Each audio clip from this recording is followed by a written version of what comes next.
Supreme court में 6 सितंबर से EWS कोटे पर सुनवाई होनी है और कुछ सुनवाई में ये फैसला हो जाएगा कि ईडब्ल्यूएस कोटा वैलिड है या नहीं। मेरे साथ बात करने के लिए सुप्रीम कोर्ट के सीनियर लॉयर हैं संदीप मिश्रा जी। सर, ये जो ईडब्ल्यूएस पर सुनवाई हो रही है, इसको अगर देखा जाए तो पहली नज़र में आप इसको कितना वैलिड मानते हैं? देखिए, इसमें जो पहला क्वेश्चन आया है कि जो लीगल पॉइंट रेज किया गया है कि इंदिरा साइनी के जजमेंट में माननीय सुप्रीम कोर्ट ने कहा था कि रिजर्वेशन किसी भी स्थिति में 50% का जो रेशियो है उससे एक्सीड नहीं करना चाहिए। और जो कंटेंशन है पटिशनर्स का इसमें कि इसको एक्सीड करता है, दैट्स वाई जो ईडब्ल्यूएस कोटा कॉन्स्टिट्यूशन अमेंडमेंट करके लाया गया है वो क्वेश्चन किया गया है सुप्रीम कोर्ट के सामने। अब देखना है कि गवर्नमेंट का कंटेंशन ये है कि हमने कोई अलग से रिजर्वेशन क्रिएट नहीं किया है, रिजर्वेशन विद इन रिजर्वेशन है।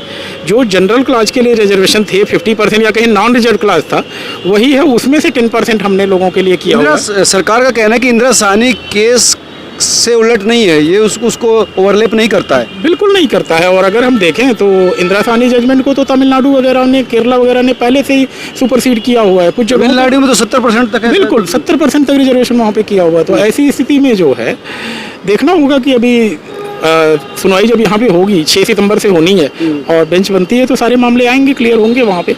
सरकार का कहना है कि जो रिजर्वेशन है वो 16(4) और 16(a) के तहत दिया गया है, लेकिन ये जो है 16(6) के तहत दिया गया है। जो अमेंडमेंट है 103 जो अमेंडमेंट है। होता क्या है कि जब हम कोई नई व्यवस्था देना चाहते हैं खास करके संविधान में, तो हमें उसके लिए संविधान में संशोधन करना पड़ता है। तो जो 16(6) की बात आप कर रहे हैं, जो संविधान संशोधन भारत सरकार ने किया, संसद ने किया, उसके बाद ही ये चीज़ आई है और बिना संविधान संशोधन किए तो हो ही नहीं सकता है। आरक्षण किसी भी स्थिति में बिना संविधान में संशोधन किए नहीं दिया जा सकता है जी। लेकिन ये जल्दी, क्योंकि विदिन मुझे लगता है कि 7 सुनवाई में शायद कोर्ट इसको डिसाइड कर लेगा।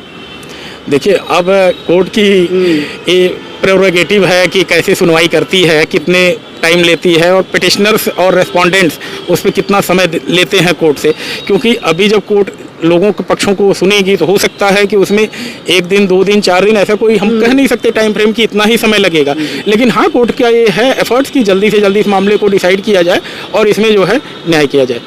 आप लीगल एक्सपर्ट हैं, लंबे समय से प्रैक्टिस कर रहे हैं सुप्रीम कोर्ट में, तो आपकी नज़र में कहाँ किस तरह से देखते हैं आप इसमें? देखिए, बिफोर जजमेंट अभी मेरा कुछ कहना ठीक नहीं है और हर फैक्ट जो न्यायालय के सामने जाता है वो मेरिट्स पे डिसाइड होता है, ना कि मतलब हमारे ऐसे आर्गूमेंट से डिसाइड होता है। व्हाट एवर द फैक्ट्स दोनों पक्षकार रखते हैं, भारत सरकार कैसा अपना स्टैंड लेती है, पिटिशनर्स अपना कैसा पक्ष रखते हैं, उन सब पक्षों को पूर्व की जो सुप्रीम कोर्ट के निर्णय हुए हैं, डिवीजन बेंच के, कॉन्स्टिट्यूशन बेंच के, स्पेशल बेंच के, उन सभी को देखना होगा और जो रिजर्वेशन की पूरी हिस्ट्री है उसको हमें देखना होगा। क्योंकि एक कॉन्स्टिट्यूशन बेंच इस मामले को सुनने जा रही है, 5 जजों की बेंच सुनेगी, तो वो जो है एक लैंडमार्क जजमेंट होगा। तो ऐसी स्थिति में पूरा समय दिया जाना चाहिए न्यायालय को और न्यायालय देगी इसमें।